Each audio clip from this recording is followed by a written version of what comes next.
আল্লাহ পাক বলছে, ঈসা তুমি যদি অসুস্থর উপর হাতটা বুলাও, আমি তার রোগ বালাই করে দেব। জানাই দিলাম, অসুস্থ পাইলে হাত বুলে দিও, তোমার ইচ্ছা হলো, কিন্তু আমি ওয়াদা দিলাম হাত তুমি বুলাবা, ভালো আমি করে দিব।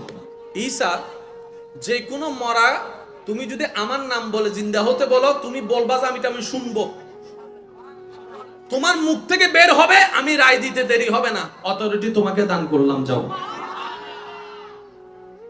বুঝতে পারছি? জোরে বলেন না, বুঝতে পারছি? আল্লাহ আমাদের নবীর বেলা এসে কি করলেন? নবী বলে যে আল্লাহ সবাইকে তো তুমি কিছু কিছু দিছো,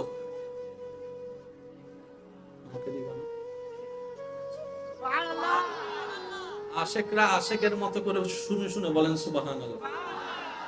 ভাই পিছনে আওয়াজ শুনতেছেন আপনারা? আমি চেষ্টা করছি আপনাদের পর্যন্ত পৌঁছাইতে, একটু খেয়াল করেন। আমাদের নবী আল্লাহকে বলতেছেন, আল্লাহ সবাইরে তুমি কিছু কিছু দিছো, আমারটা। রব বলে যে আপনাকে কিছু দিব কেন? আপনাকে আমি কিছু দিব কেন? কিছু তো দিয়েছি, ইন্নাল্লাহ আস্তাফা আদামা, আদমকে কিছু তো দিয়েছি, মূসাকে কিছু তো